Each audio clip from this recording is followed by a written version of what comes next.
I was feeling very lost. I didn't know how I was going to move forward. So I decided to take a sabbatical from everything I had been doing. And I made a decision and an intention I was going to journal every day. And I journaled the first day. And then the second day, it occurred to me, I think I'm going to work with oracle cards also. So I would journal that day, all my feelings and my worries. And then I would pull a card to see if I could gain deeper insight or how that reflected where I was at. And dang, if it wasn't like spot on or it would encourage me to go deeper.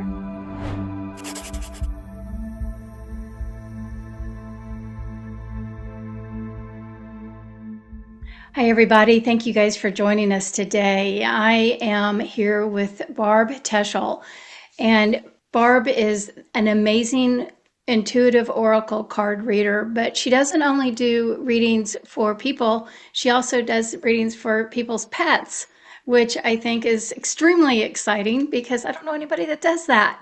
So, Barb, welcome. Thank you. Thanks so much, Lisa. I'm so happy to be here talking with you today. Yeah, I'm thrilled as well.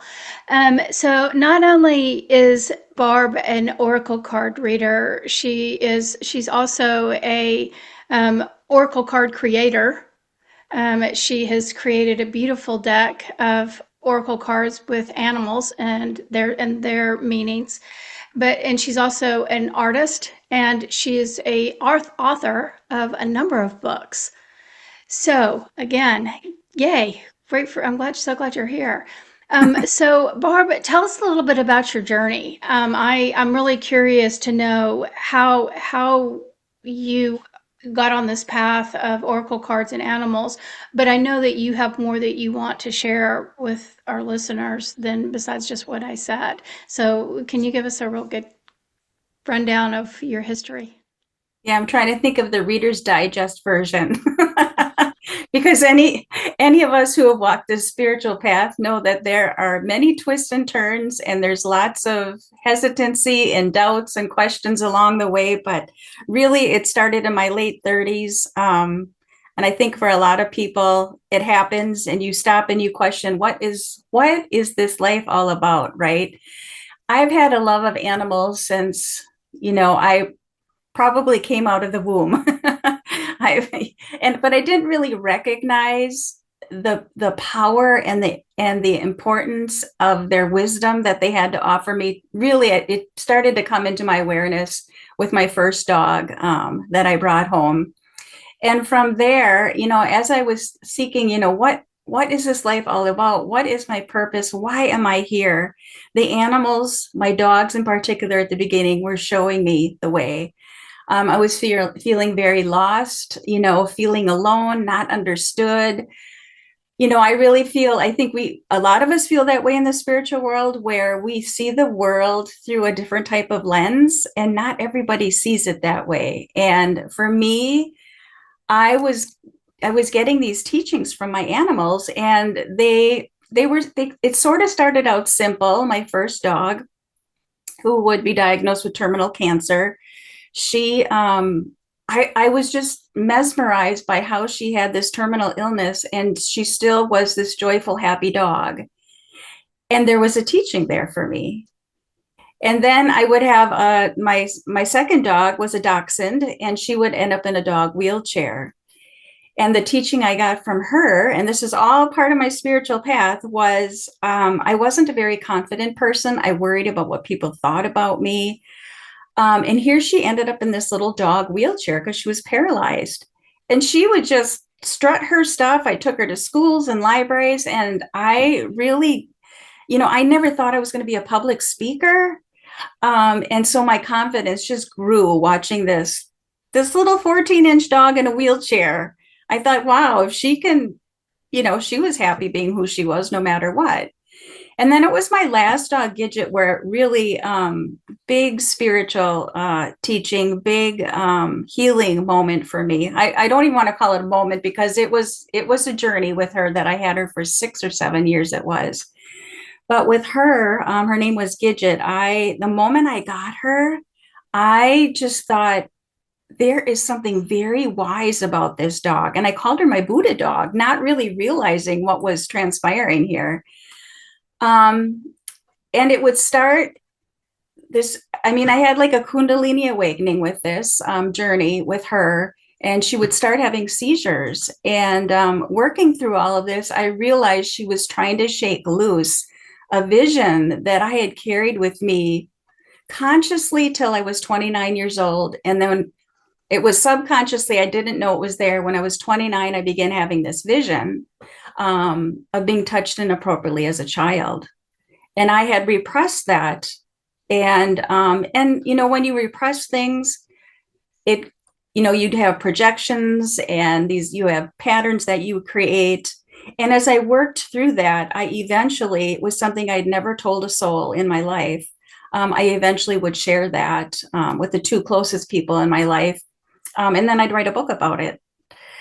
But along that journey, also, as I was opening up to the wisdom of what my dogs had to teach me, along came, you know, Spirit said, okay, you're ready for this. Along came a snake. And it was sort of like a waking dream with the snake, where I saw a dead mama snake off the end of my driveway and four of her babies, and they were all dead. And I was just so deeply moved by that. And I have a friend who's an animal communicator and had shared this with her. And she asked me if I wanted to dance with the wisdom of snake. And I was ready. I said, yes, yes, let's do this. So I'll kind of stop there because I could keep going on and on. But I really love to bring in snake because of the part and the aspect of it that, you know, so often on our healing journeys, you know, especially if animals are involved, where it's really great when the animals are cute and cuddly, right? But here was a very powerful, potent animal that so many of us fear. And here was this moment that I had to really, I had a great opportunity to heal. And that's exactly what happened. Well, I'm going to get a little bit off track, but I think that this is important because, you know, we have, I think snakes have we've kind of been ingrained to be afraid of snakes. There's, you know, there's a belief system about snakes and, you know, we're told to be, you know, scared of them. So, but I have had journeys and, you know, different experiences, and the snake has been one of the greatest healers that I have worked with. Yeah, snake energy is amazing. It's the transformative energy. And so if we can get a little bit more open with the reptiles, Yeah, right. and like you said, you know, spiders and snakes, and I'm hearing the song "Spiders and Snakes and Yeah, Bears." Oh my! No, but you know the thing about it is though is that animals have such a representation through so many different cultures, and how powerful their energy is and their magic and their meanings. And if we can, like you said, not be fearful of what's being presented to us, but look deeper on that energetic level of what they're providing us. It's there's beautiful, beautiful messages. And again, I've had some extremely powerful healing journeys with snakes. right. So And snake is inviting us to shed what no longer serves us, right? absolutely. And Yeah. there's old beliefs there. There's you know, for me it was trauma that I carried. It was, you know, and I was so afraid to release that people would think I was crazy or nuts, that I had, you know, I had no proof except my deep knowing that this had happened. Um, but so, I remember too my friend saying, you know, this is powerful. You know, are you ready? Are you willing? And I was I was I was so darn curious. And I think that's the other thing too, is to just be curious and be open to, I mean, because I, when you look at it, like I could have never planned that. I could have never, you know, oh, a snake's going to come along and, you know, I'm going to reveal this trauma and and as I revealed that trauma, this whole weight just lifted off my body, you know, off my psyche. And I felt free, really energetically for the first time in my life, for the first time in my life. And that was at 54 years old, you Yeah. know. Congratulations. Yeah. And so where did that lead you after that recognition? Yeah. So, so during that journey, of healing that trauma, I would begin to understand how certain patterns played out in my life. During that time, also, I would have experienced a wolf that came to me. Wolf, I consider one of my top guides, one of my top spirit guides, which goes hand in hand with dogs. You know, it's the canine family. But Wolf would come to me, and when we're in pain and we're repressing something, we want to shut down our heart and protect our hearts. And Wolf, she would eventually tell me that her name was Leola, and she would just encourage me that going through pain, yes, is it feeling the pain of past traumas is hard to do, but that's what we're here to do, is to honor those feelings, acknowledge them, and keep our hearts open. And when we work with what we need to heal, it does open our hearts. So Wolf was a part of that journey. Also, Horse really taught me to stand in my power, that what I did see and feel was real, and that it empowered me in some amazing ways. And then Spider was also another animal we can tend to fear. Wow, that, in fact, can I bring up one of my cards? Because I created Spider for the deck. Maybe I can find it as I'm talking about it. First of all, I remember as I was creating my Oracle deck, which we can get into a bit more how that unfolded. I remember a woman wrote to me and she said, "You're not going to include Spider in your deck, are you? Because if you are, I'm not going to buy the deck."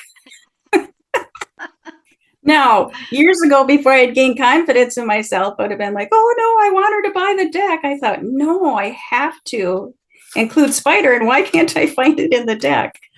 Um, but Spider for me helped me.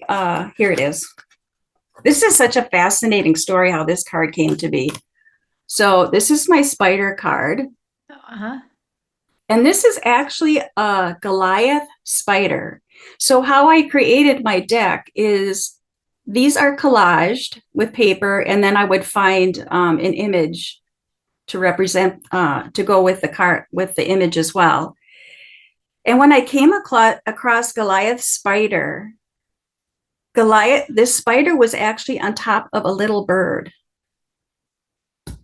And I remember I had a really hard time like trying to cut that image out, and I wanted to cut away the bird. I did not know that spiders would eat small prey such as birds, and that was very disturbing to me. I had a really hard time with that. But and this kind of happened previous too, but what this all entailed was, for Spider, for me, was this loss of control, like from my trauma self. So it was so freeing for me. And as you can see on the card, the bird is up here. Cutting away the bird from the spider set the bird free, set myself free. And for me, Spider represented I did an exercise with this through a book where spiders to me were creepy and fast and dirty. And that was revealing a message to me. And as I would work with that, I would remember Charlotte from Charlotte's Web. And I adored that spider in that book and the movie, because she was this protector of Wilbur, who was made fun of, and they were going to kill him. And so Spider became this hero to me. It was a way of, letting go of that repressed memory, taking control over my life, and setting that bird free. So I can't remember what your original question was, because I just kind of went with everything. Yeah, But I can't yeah, remember either, but we were talking about the snakes and the creepy crawlies and yeah, all of that. So again, okay, so what you've talked about is, how these things started coming to you and recognizing the connection that you've had with animals. So, but I'm curious about, how did you start using oracle cards? How did yeah, your yeah, intuition start coming forward, and what was the journey with that? yeah. So when I started out on the spiritual journey, I had hired a life coach. At the end of my sessions with her, this is originally how this all came to be. I had never even heard of oracle cards or angel cards or whatever, animal cards. And she just sensed that there was something that I'd be open to this. And I remember she pulled a card for me at our last session. I couldn't tell you what the card said. All I remember is it resonated deeply with me. And I thought, how in the world did that card know me? Mhm. I didn't get it. But I was fascinated. And from there, I just started to play with different cards. And then it was around 2013, after I'd lost my second dachshund. I was feeling very lost. I didn't know how I was going to move forward. So I decided to take a sabbatical from everything I had been doing. And I made a decision and an intention. I was going to journal every day. And I journaled the first day. And then the second day, it occurred to me, I think I'm going to work with oracle cards also. So I would journal that day, all my feelings and my worries, and then I would pull a card to see if I could gain deeper insight or how that reflected where I was at. And dang, if it wasn't like spot on or it would encourage me to go deeper. And I just thought this is absolutely fascinating. Like how does spirit like work through these cards? How does that work? And then eventually, as I shared more of that journey, because I have a blog on my website and everything. Well, now it's Substack, but as I would share that journey, my coach, who became my friend, she said to me, "Well, maybe you should create your own oracle deck." And so for 8 years, that sat with me. But I had this darned little inner critic who said, "You're not an artist. You can't create an oracle deck." So that's kind of how I got into oracle cards. And then I would eventually go to oracle school. And that's where I really, and it was about personal mastery and really seeing my patterns, understanding how those played out in my life, understanding that it came from this wounding that I had experienced. And just by working with the cards and because a lot of times too, or what's great about oracle cards is our psyche is really amazing at trying to protect us, or our inner critic trying to block things. But a card, you can turn that over and it can mean one thing to one person and it can mean something entirely different to the other person. Mhm. And I've got notebooks of journals that I've done readings for myself, and just what it's revealed for me and how it's helped me in my life have been just in so many amazing ways. I just could speak oracle cards all day long. And then combining it with the animals, because I've gained so much wisdom from the animals over the years. Yeah. Yeah. Well, and I think I may have even jumped the gun just a little bit. Let's go back to what oracle cards even are for people that, because there's so many different kinds of cards. Like you said, there's angel cards, there's tarot cards, Yeah. that are a little bit different than oracle cards. So what are, give me Yeah. the definition. Well, What are here's they? the difference. This is a common question. It's like, what's the difference between a tarot deck and an oracle deck card? Mhm. Oracle deck. Tarot is more of a fixed system and it's based on archetypes. Not that oracle cards aren't based on archetypes, because animals are archetypes as well, but it's more of a structured system, or it can be. I know a lot of people are kind of moving away from that, or some people are and doing their own thing, which is great too. But oracle cards are more fluid. So just as I said before, like I'm just picking up the penguin card and the love card. Now, this could mean a relationship between two people. When I wrote this, it was about encouraging people to have that first love relationship with themselves. So, but somebody else looking at this card might focus on the rose in the card, or they might focus on the colors. And it's just a way of your mind. Your mind likes to block things, and this just kind of bypasses that and helps you to look for symbolism. I mean, that's how the world speaks to us, is through symbols. Does Absolutely. that Yeah. help? Does that help? Absolutely, Yeah. it does. Yeah, and so when you're talking about this, I think it's important for people to understand how to use it, that they can use it as a healing tool.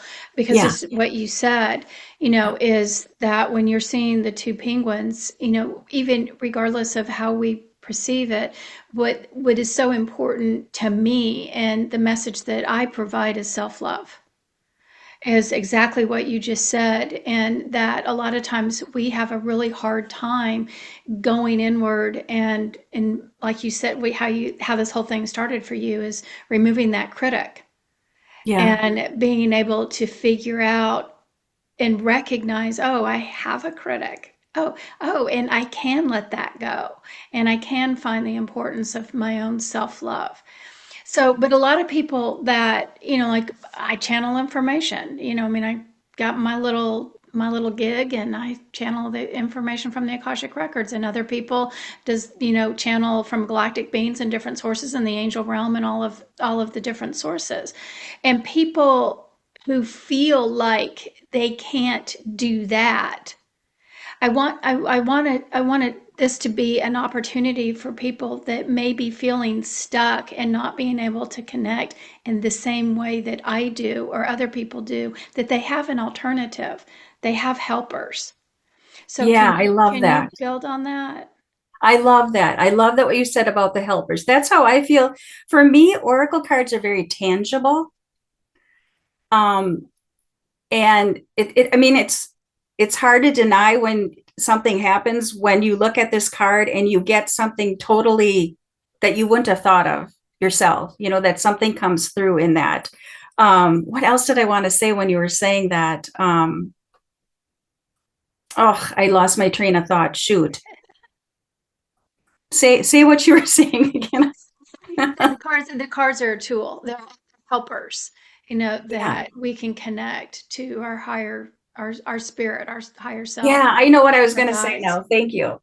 So when Yes. you were talking about the inner critic, and like I have a critic card in not a credit card, a critic card in my deck, which is the hyena appropriately. Like, we got to try and learn to laugh at ourselves. But when you're talking about the critic, where does that come from?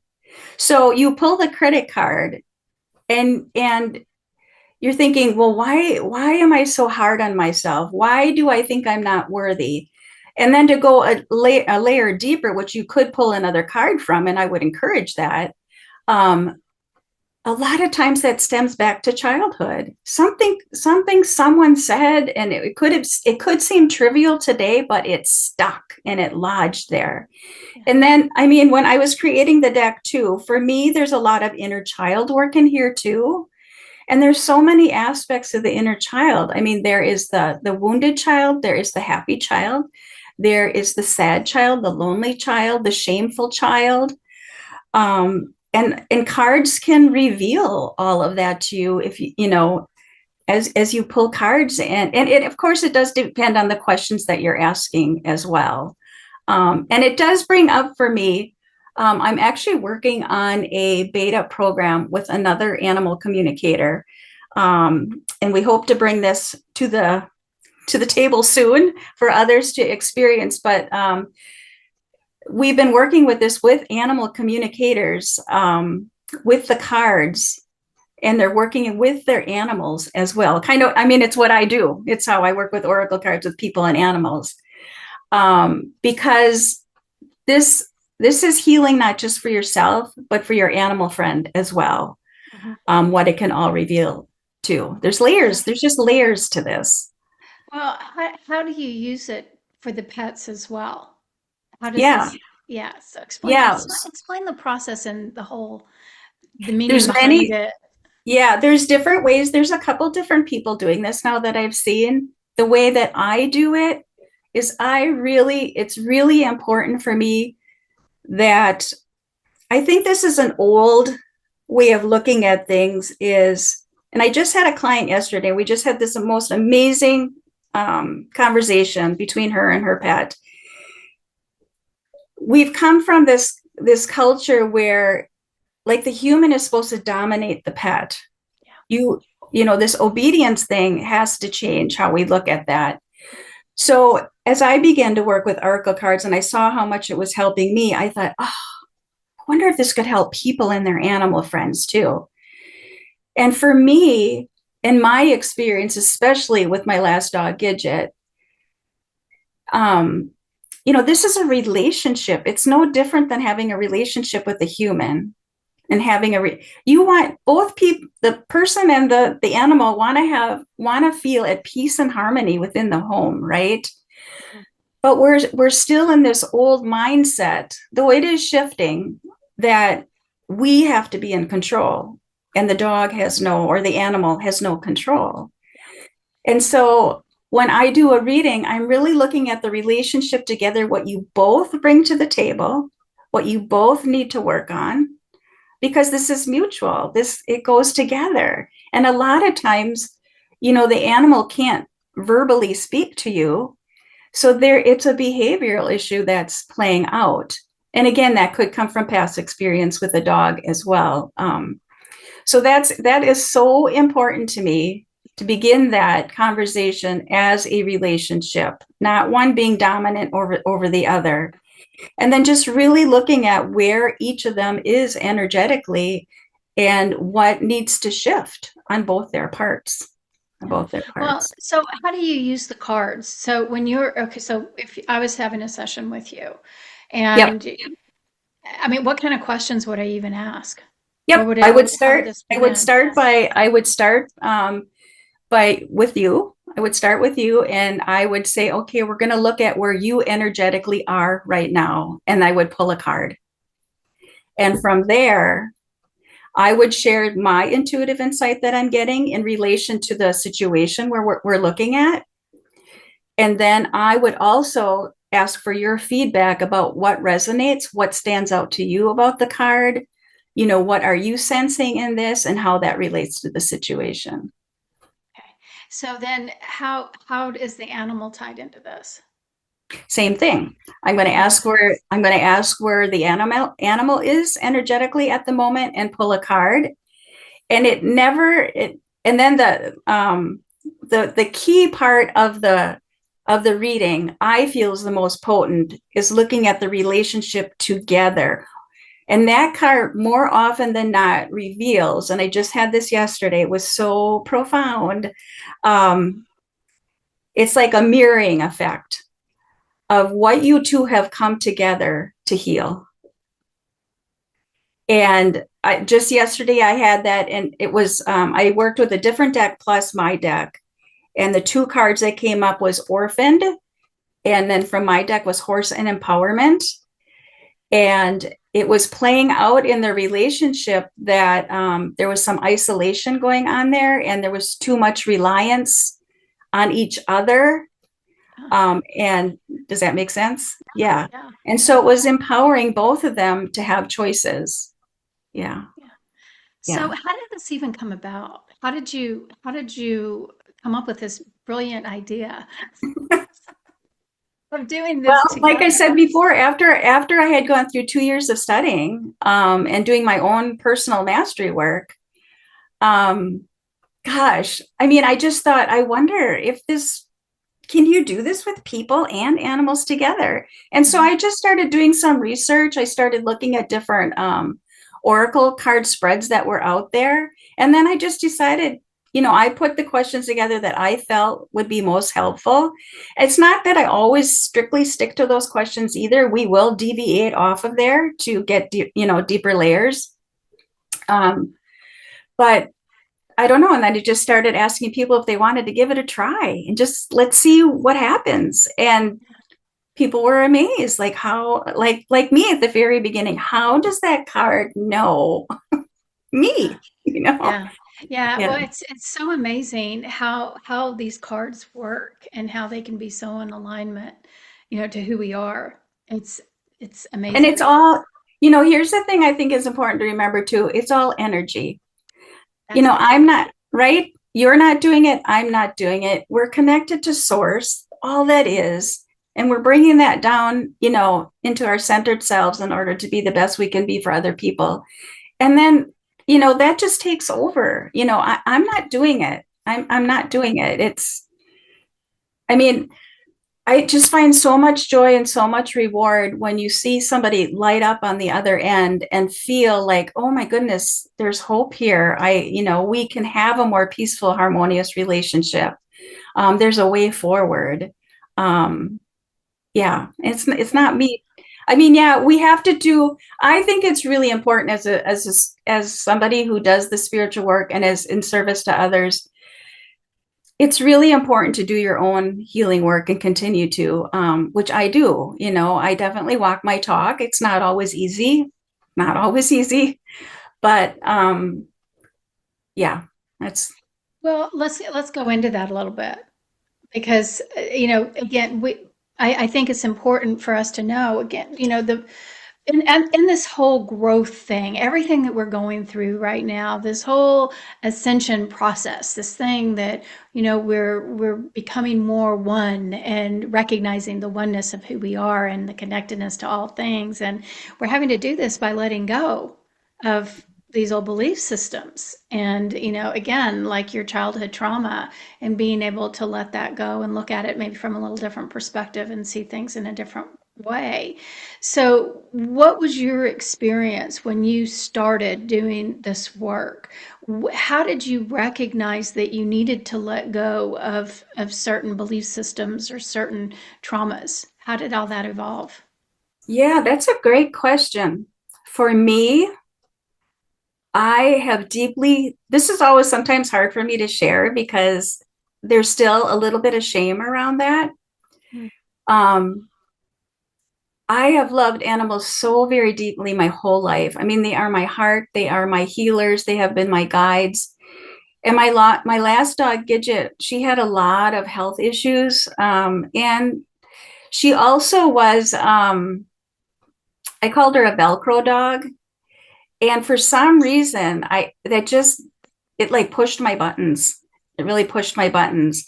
And I would find at times I would just have this anger inside of me, like, because she was pushing my buttons and I didn't want them pushed, and I didn't like that I was feeling this anger. And it didn't feel good and it didn't feel right. And I thought, I love animals, and I would be mad at her because she was pushing my buttons. Mhm. And but she was doing that for a reason, because for me, I've also worked, you interviewed Tammy Billups. I've taken every one of her classes. I incorporate her 5 emotional wounds into my work as well. And while I didn't recognize it at the time because I didn't know of her work until I just had published my last book, and I came across her work, which is a huge confirmation of what I had just been through. Um, and for me, what Gidget was doing by pushing my buttons is she was trying to get me to see that I had this invasiveness wound. I'm a highly sensitive person, and I had this invasiveness wound that needed to come out, and I needed to express the anger and the rage that my little girl self never did for what had happened to me. That's how this really all came to the forefront. Like, whoa, there is really something here, to and when you think about collectively, Lisa, what we're going through, right? I mean, there's so much anger out there right now, and that is coming from a deeper issue that we each need to resolve and do the work for that to be resolved. Absolutely. So Yeah. when you started recognizing what the wounds were, and then you recognized that you were starting to let those wounds go, how did it, I mean, obviously it changed you emotionally, but did it help you become more connected to source, to your guides, to Yes. spirit? Yes. I love that question. I love that. You're reminding me of, once I had given voice to what happened to me. It's kind of like an out of body experience in a way, though I did feel like I came home back into my body. but at the same time, it was a very strange feeling. So I had to like integrate that. And one of the things, and I just followed my intuitive hits on this. One of the things I did was breath work. And I had done a breath work coaching session with someone. And at the end of that session, I've always believed God, source, spirit, universe, however you define it. Though I always had a hard time understanding God as this bearded white man in the sky. That never like made sense to me. Yeah, me either. I'm with you on that one. and, and and at the end of that session, I remember I had this, I can't even like really explain it. It was this amazing feeling that came over me. It actually like swaddled me. It enveloped me. And I heard, you were always safe. I saw myself as about 6 months old in this little rocker as a baby. And I knew in that moment it was God. I knew that was God. I felt this incredible energy holding me and telling me you were always safe.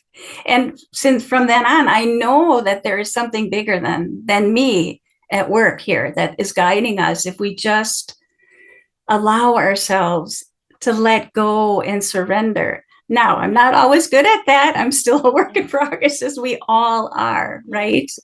Yeah. Yeah, But I think that's significantly important. That message is, it's so important for us to understand.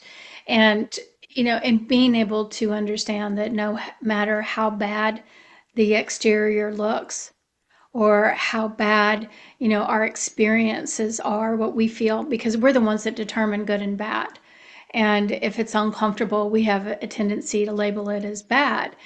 And right, so, regardless of how we're perceiving, that is the key message, is that we're always being guided and we're always being held.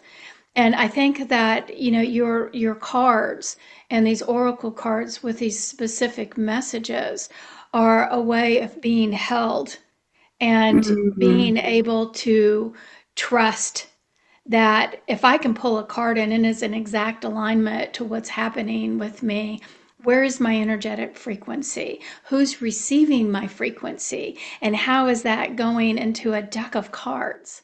Right. Yeah. I just have to tell you how that touched me so deeply when you said that the cards are like feeling like you're feeling being held. If my card deck does that for somebody, which I do know, I mean, I've heard really wonderful feedback, that means the world to me because that's what animals have been for me, and animals are a part of the creator. I mean, when you think about all the different species of animals out there and all the different wisdom they have to offer, it's astounding. Yes. It, but I love how you said of being held. And that is one of my, I mean, I have that on the front page of my website is I think we all deserve to be seen and heard, but it begins with ourselves being willing to go to that place of seeing and hearing those aspects of a lot of times our inner child that's all they need is just, I mean, you think about, I'm 62 now, and I remember, children were meant to be seen, or was it meant to be seen and not heard or something? It Yes. was some, Yeah, some, I'm 61, so I'm right there with you. We were yeah, raised with the same generation of parents, and that's yeah, what we were to be seen and not heard. You're supposed to sit there yeah, and look pretty, and we don't care what you have to say. yeah. And Yeah. yeah, so we learned to not speak up. We learned to hold it all in. And yeah, where did that get us? Yeah, Well, but it was the journey we were meant to walk. This is what, absolutely. Yeah. yeah, yeah. And again, but it's also the journey for us to find our voices now. And that's what I see is that, you and I come from the same generation. There were a lot of belief systems that were put on us, a lot of separation belief systems that, we don't intermingle with other people for certain reasons, or, Yeah. and very much so in the status, of, you play certain roles, and if you do this, then you'll be successful. And if you don't do this, then you won't be successful.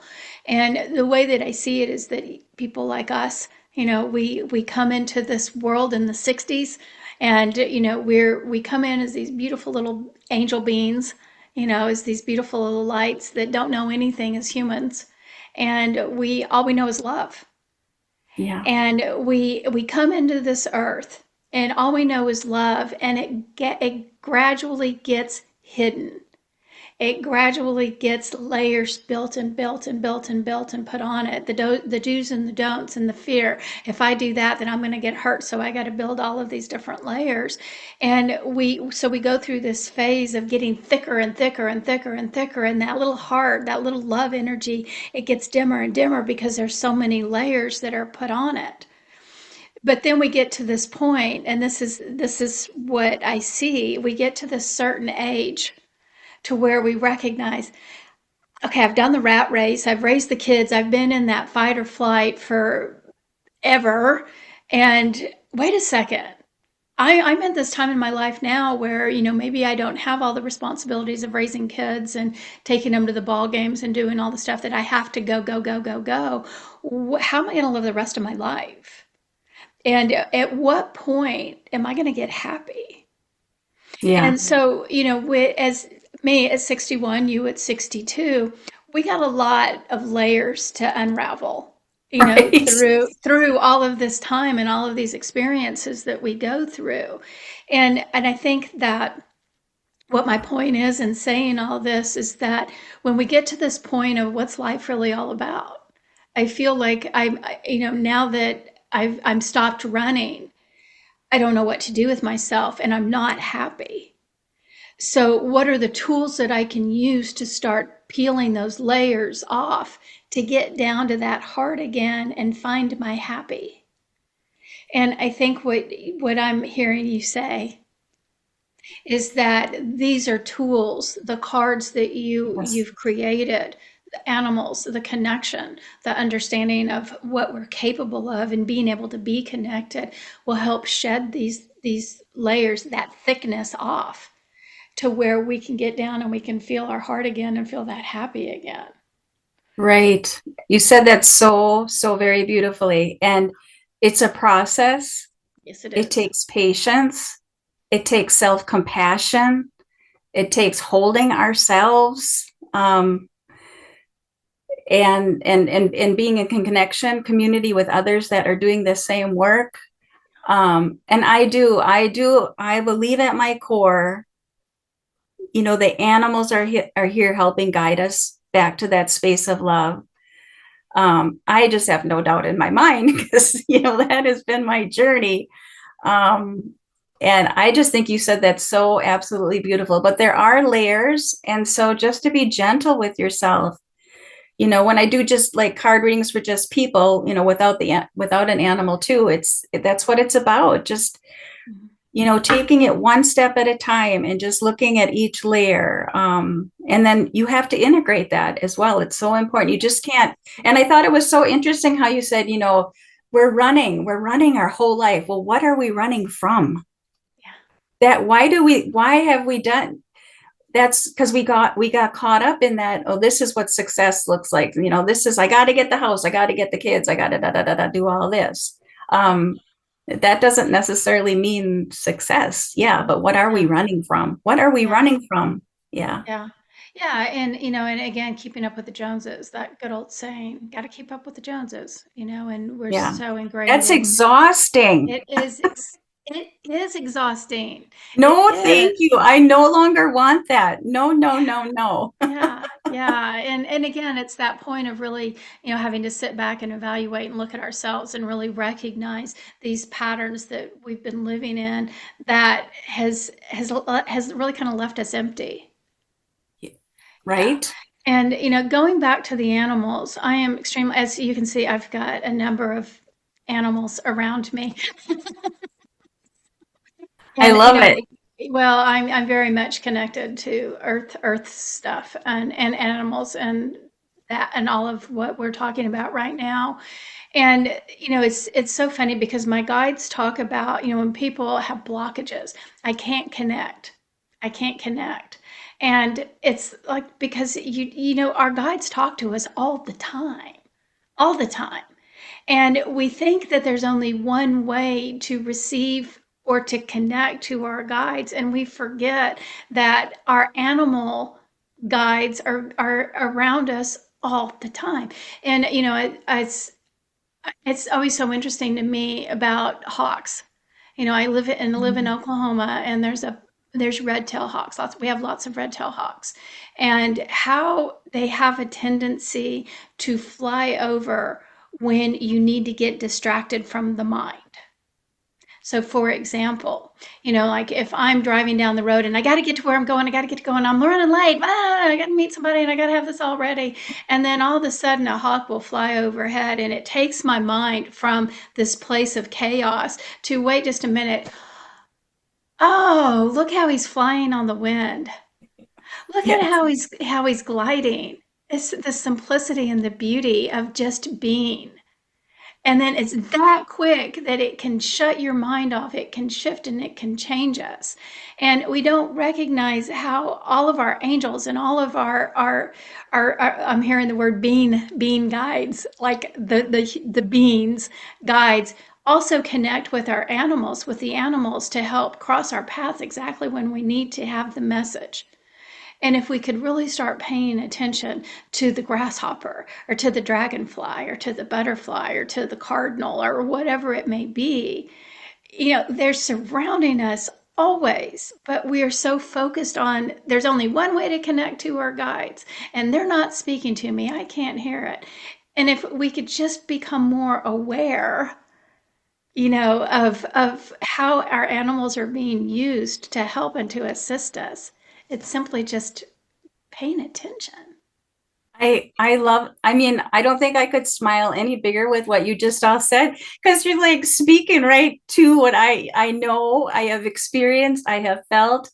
And as you were speaking of the hawk, you have me going right back to the moment a little while ago where I have never come across a hawk feather on my morning walk. And I was in a stupor of thinking about something I had to do that day that was uncomfortable. And I was having all these thought scenarios. And there was this hawk feather. I was like, oh my gosh. And I took that hawk feather with me to this appointment I had to go to. And to me, it was the protector and that it was all going to be okay. And it was. And it was. Yeah, I mean, yeah, when I was doing oracle school too, and you would pull cards and you'd be like, how does that know that, and da da da da da. And I always loved, because the teacher would say, I loved it, you can't make this shit up. And yeah, you yeah, can't, I mean, yeah. once you start opening to it, it really is, we're being guided all the time, just like you All the said. time. That, I mean, this is universal law, how the world speaks to us. And yeah, it's not always going to come in the form of, right there and saying, okay, this is ABC of what you need to do. Because we have, for our evolution and our growth, we have to do the work. We have to do the work too. Yeah. Yeah. So how? Okay, so going back to the oracle cards, how do you teach people how to use the oracle cards? Well, that's going to be part of the beta program that I'm doing with this other animal communicator, Okay. which just kind of that I feel like the universe dropped right in my lap, which is that's how I love when life unfolds like that. So in a way, yeah, that's what we're going to be doing, is we're teaching them how to work with the oracle cards in relation to what their animal is trying to teach them, what the animal is trying to communicate with them, how that reflects what they both need to learn. That's something that we tested this in a membership group, and wow, the results that came from that, really heartwarming and so rewarding to see what I mean, I think people out there are willing to look at this now and really and do the work to see what transpires from that. So that's really encouraging to me. Yeah. Yeah. Well, and it is. I think that we're just in such an amazing time right now where this stuff is coming up to people. And again, I mean, I've been doing this work since 1996, and back then, we didn't have the internet, and we weren't exposed to as much as people are now. And then plus, we're going through this incredible time of this fast track spiritual growth. It's just Right. every day I'm just like going, holy cow, what is happening? Right. Yeah, and so it's so fascinating to see the interest of people and how this stuff is coming to them, and these beautiful resources that we have now, like people like you, and being able to understand that we have all of these different tools. It's an amazing, amazing, amazing time. So thank you for doing what you're doing. But another thing that I want to tap into is I'm going to come back to the oracle cards, but talking about dreams and how dreams can bring the animals to us. So, for example, I'm just thinking right off the top of my head, I've had dreams about ants, and and the if we see ants, what is the meaning of that? How do we interpret that? Again, seeing spiders, recently had a dream about a black widow spider.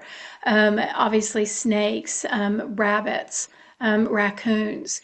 And so when we're dreaming, and I had a dream, it was really interesting. I had a dream about a bird flying over me, and I couldn't tell what it was. I thought it was an eagle, but it had a white body, but it had dark wings. And I just immediately well, it's got to be an eagle because eagle is part of one of my spirit guides, but and to do with vision. But anyway, I had this dream, and when it was flying over, it dropped a feather. And I remember watching the feather fall to the ground. And it's like, wow, that's interesting. The next morning, I was watering my plants in my backyard, and I was rolling up the hose, and something caught my eye, and I thought it was a leaf. And it was like, oh, yeah, that's just a leaf. And so I kept rolling. It was like, no, you need to go see what that is. And I was like, why do I need to go see what that is? It's a leaf. And I walked over, and it was a feather. And it was a wing feather from a Mississippi kite. Yeah, that, and it's back here. It's one of the feathers that's up there Oh, in that thing. wow. So it's interesting how I had that dream. It's making my head tingle, having that dream, and then finding a wing feather, just like what fell out of the hawk that I saw in my dream. And if you guys don't know what a Mississippi kite is, it's a form of hawk, but it has a white body and dark wings. And that's what I saw in my dream, but I just didn't know what it was in the dream. I haven't figured out what the meaning of the feather is. Haven't figured that one Yeah. out yet, but I Yeah. definitely picked it up and I honored it. And I was like, okay, this is tied together somehow. But what do you think about having dreams with animals and the representation of what they mean? It can mean a plethora of things. I mean, yeah, I mean, for me, when I like seeing the hawk feather, it was like I stopped immediately, like, where are my thoughts right now? What is going on right now? And then I related it to the situation that I was facing. And then, well, what does hawk represent to me? So that's the first place to go to.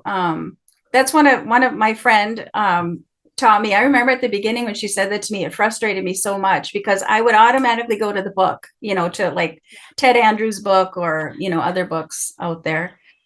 She'd be like, well, what does it mean to you though? And I would get so frustrated by that. Yeah. And it just seemed, and the more you work with it, the more you will get the message that is pertinent to you. I mean, just think about spirit guide universe speaks to each of us differently. It really depends on, where are you emotionally, what needs to come to the surface. And sometimes it takes really, it's not, and that feather, maybe you don't know right now, but maybe 3 weeks from now, you'll think, oh, yeah. So I think sometimes I don't know a lot about dreams, so I'm not the person to really speak to that. I can only say what I'm feeling about it. But I don't know. This keeps coming up for me. Like, what's really illusion? I mean, what really is reality? Is this illusion that we're in? Yeah, Or, or is that dream you had, that's reality? But isn't that amazing how it connected the worlds, yeah, right? yeah. The spiritual to the tangible, it just connected it. It connected it. I think that's a cool way to look at it. It was like this bridge, right? Well, that actually is really kind of interesting because, again, in my mind, I haven't really dug deep into thinking about it that way. But again, it's kind of like a confirmation of, we're showing you that we're here. We're showing you that there's something miraculous that's surrounding you. So we're going to drop this feather and we want you to watch this feather falling and recognize that this is just what happened, and we're confirming that this feather on the ground that you found in this existence, it was the same thing that was related to the dream, and that, here's your confirmation that we are surrounding and protecting and loving you, which I do think that's Yeah. interesting. I never thought about that. Yeah, maybe they're I think as humans sometimes, and I know I can do this, I want to go to like the deep core meaning of everything. And Yeah, there isn't necessarily all of that. I think how absolutely beautiful that is. Like, wow, we are this talk about being all one and connected, absolutely. not Yeah, just here is all one, but the cosmos, the animals, the plant beings, everything. Everything is alive and connected. Yeah. yeah, and again, being able to see the connection and how, with using that little Mississippi kite, and again, they're known as the protector too. And Oh, how did that feather drop in my backyard and I'm having a dream about it? wow. That's, I mean, that's so, I love how you said your head was getting chills. I mean, yeah, Yeah, right? yeah. Right? I don't take it for granted, trust me. No. And I mean, think about in that moment. I mean, I can still feel the energy from that from you. It's just, wow, just take that in to Absolutely. drive you forward, right? Yeah, Yeah. yeah, Yeah. yeah. So yeah, anyway. So enough about me. I love that story. Yeah, well, again, it's something that I honor, and it brought tears to my eyes in recognizing the significance of it when I found the feather in the yard. It was pretty spectacular for me. But again, I just want to encourage people in being able to understand, that people have, civilizations have looked at animals for centuries and their meanings of what this knowledge and this wisdom is that are being brought forward. And again, in your oracle cards where you have animals and the messages that they bring, that those messages are the same that have traveled through centuries, going back to indigenous cultures that have relied on animals as Yeah. their guides. So how do you tie that in to what you provide in the messages and the cards that you've created? Well, there's so much I could say here. I first want to say I love how you tied that back to the indigenous way of, being with the animals, understanding the animals, the wisdom that they can reflect back to us. Because as I created my deck, that was so important to me.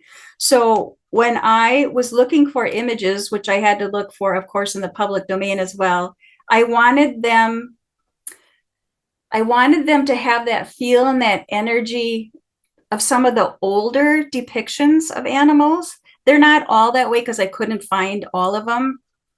But I really wanted it to harken back to that because we have lost our way. So I want to help bring people back to that. This is real. This is real. This wisdom that they are trying to offer us. And what was the other part of your question there about? Well, I mean, how did you tie in? I mean, how did you get your messages? So the messages that you Yeah, have yeah, yeah, with, yeah, with each yeah. card. So a lot of the animals in the deck I have a personal relationship with. So those messages just came through clear and loud with what I wanted to share. Um, so they might not necessarily mean what you would see as what somebody else has written that animal means. But then also the ones, then also as I created the deck, I had this inspiration to bring in the 21 major arcana from the tarot. So though I don't say that specifically in my guidebook or on my deck, there's 21 of the animals that represent the major arcana. So I studied each one of those. And then I thought, well, what animal best represents that? And then I incorporated that into my deck as well. Um, but I think it's important when you work with any deck, I have the guidebook and the meaning and the message of what the animals mean for me and what I hope some people will glean from that as well. But I think it's important when you pull a card, what frustrated me most from my friend and mentor, what does it mean for you? Because that's when you're going to get the most help that you need, is working with them in that way. Yeah. So, what do you think? How did creating your own deck impact you? Oh, yeah. I am an artist, um, you know, this was such a joyful time in my life creating the deck. It took me 2 years to actually put this all together. And it just helped me connect even deeper. It just has me in a deeper awe of how the world works, how animals work. Um, and I enjoyed this process so much I can't stop. So now I now I have a mixed media dimensional collage, I call them, that I do, and I have those offered on my website. I also They are carried locally, but there's a portion of my art proceeds that go to help animals in need. But when anytime I'm working with animals, whether in art, through the oracle cards, out in nature, I feel like my real self. I feel like my real self, like I am connected to something that is so much bigger than my thoughts or my pain or what I'm going through. And that is what's real. And the more I do that, the more I want that. Yeah, yeah. So, is there anything that we have missed that you want to share with our audience today? Gosh, I don't think so. I think this is an amazing discussion we had today. I loved it. Yeah, I did too. Actually, I really enjoyed it. So, thank you for being here. So, because we do kind of need to wrap up, and so I just want to make sure that if there's any final thoughts that you feel like, what you want to share with people as far as oracle cards or specific messages or animal messages, how we can get more tied to being in tune with nature and being more present with what's going on around us. Do I'm you have going to any pull a tips? card. I'm going to pull a card for all of us, Awesome. for the Okay. collective, and what we need. Even if you're listening to this as a recording or you're listening to this 2 years from now, what do we need to know right now? This will be my final thoughts from the animals. Oh, I love it. If you know me, I say that every time I pull a card. We have elephant and loyalty. Oh, Oh, that's making my head tingle. right. That is such Oh, and yeah. it's reminding me of a beautiful video I saw in another country where this huge, gigantic elephant was stuck in the mud, and this community came together to pull him out and rescue him. And I just think that is speaking to um, being loyal first and foremost to ourselves and trusting in ourselves, coming together in community and sharing what we know, and trying to be in service to others. Wow, I just love the image of this elephant on here. How can you just not just just be with that amazing? And I love elephant too. I think as a message for all of us right now as a collective, so much of us are still in this fear or this anger spot. And elephant, when you think, they experience so many emotions and they allow themselves. And that's what I think we're really being called to do, is to feel those emotions and release them and let them go. Yeah. Yeah. Yeah. Yeah. That's a beautiful way to wrap Ah, this up. Thank you. yes. Awesome. So, Barb, how do people get a hold of you? How can they find you and also find your books? Yeah, easiest way is my website, Joyful Paws, which is just like Animal Paws, PAWS, joyfulpaws.com. Great. Thank you so much for being here. And for you guys that are watching, thank you for joining us today. I do want you to know that Barb's contact information will be in the video description. So all you have to do is just scroll down to the end of the video description and you'll find her website and information there. And I am thankful for you guys to be here with us today and hope to see you next time. Bye.